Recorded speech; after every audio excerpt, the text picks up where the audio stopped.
दूनी चार, दो तिया छः,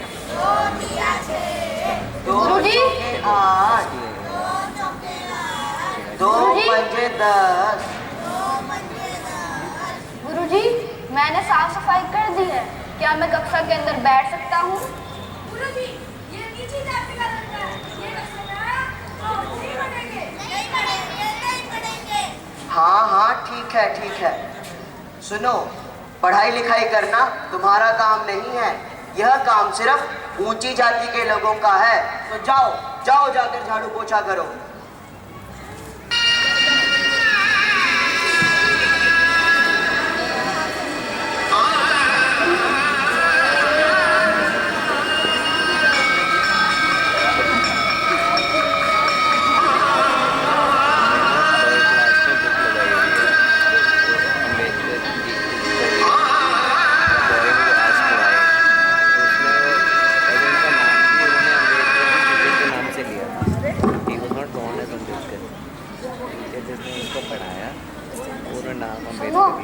मुझे भी प्यास लगी है, थोड़ा पानी पिला दो, भगवान की मेहरबानी होगी।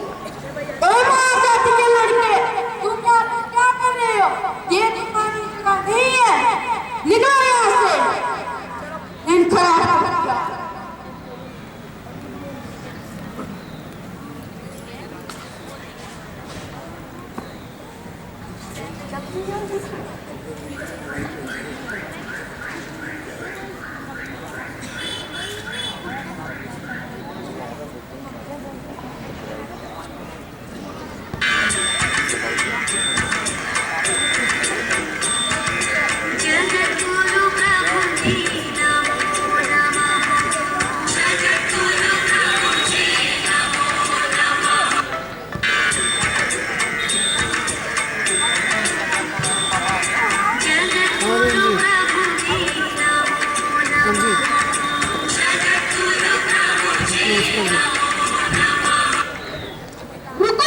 तुम यहाँ क्या कर रहे हो? पंडित जी, मुझे भी भगवान के दर्शन करने हैं, मुझे भी आशीर्वाद लेना है। तुम अंदर नहीं आ सकते, तुम अछूत हो, तुम्हारे अंदर आने से यह मंदिर अपवित्र हो जाएगा, जाओ यहाँ से।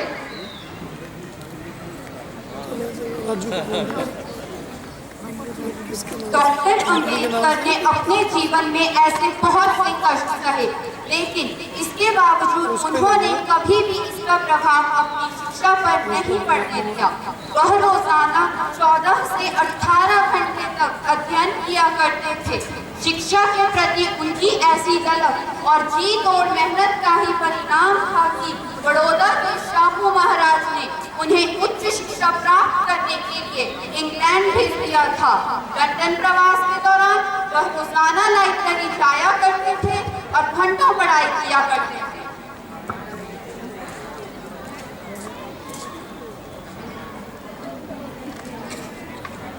Hey, why are you eating food in library instead of cafeteria? I am going to cancel your membership and you have to pay fine for it. Please forgive me, sir. Don't cancel my membership. I need to study for the betterment of the people of my society. I don't have enough money to go to the cafeteria and have lunch. Please forgive me, sir.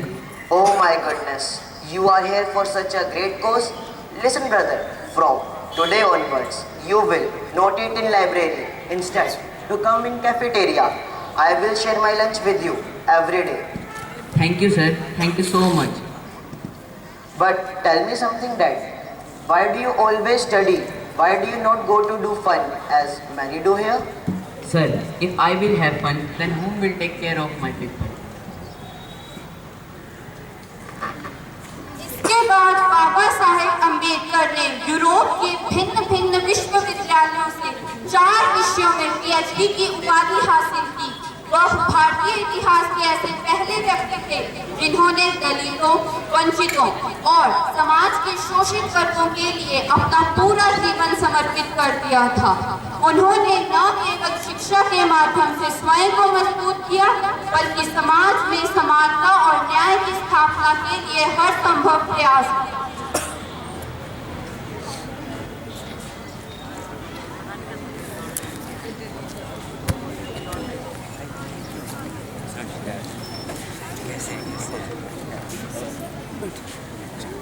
ये पत्रकार है नहीं, हमसे डरने की जरूरत नहीं। हम आदि से अंत तक भारतीय हैं। महात्मा आए और चले गए, परंतु अक्षर ही बने हुए हैं। जाति एक धारणा है जो मन अवस्था मात्र है। कुछ लोग सोचते हैं कि धर्म समाज के लिए आवश्यक नहीं है। मैं यह दृष्टि नहीं रखता। मैं धर्म की नींव को समाज के लिए आवश्यक मानता हूँ, परंतु जो धर्म जन्म से एक को श्रेष्ठ और दूसरे को नीच बनाए रखे, वह धर्म नहीं, गुलाम बनाए रखने का षड्यंत्र है। यदि हम संयुक्त एकीकृत भारत चाहते हैं तो हमें सभी धर्मों शास्त्रों की संप्रभुता का अंत करना चाहिए। धर्म मनुष्य के लिए है, न कि मनुष्य धर्म के लिए। हमें अपने पैरों पर खड़ा होना है, अपने अधिकार के लिए लड़ना है। राजनीति में हिस्सा न लेने का सबसे बड़ा दंड यह है कि अयोग्य व्यक्ति यहाँ पर शासन करने लगता है। मैं राजनीति में सुख भोगने नहीं, बल्कि अपने दबे कुचले भाइयों को अधिकार दिलाने आया हूँ। शिक्षा हर व्यक्ति की ज़रूरत है। शिक्षा महिलाओं के लिए भी उतनी ही ज़रूरी है जितनी पुरुषों के लिए है। मैं बहुत मुश्किल से इस कार्यों को यहाँ तक लेकर आया हूँ।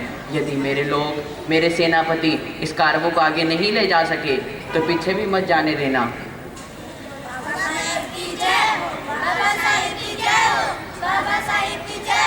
मेरे नाम की जय जयकार करने से अच्छा है मेरे बताए हुए रास्ते पर चलें। धन्यवाद। संविधान को भारतीय समाज के लिए एक मार्गदर्शक दस्तावेज के रूप में प्रस्तुत करने में डॉक्टर अंबेडकर की सबसे प्रभावी और निर्णायक भूमिका थी।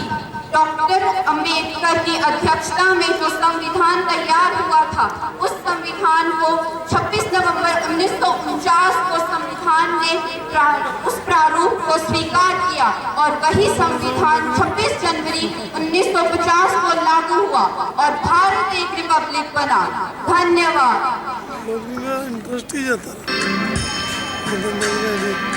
स्कूल में बंदे अच्छे नहीं वैसे कह रहा हूँ मैं। हर रोज कोई ना कोई प्रोग्राम है ना, थोड़े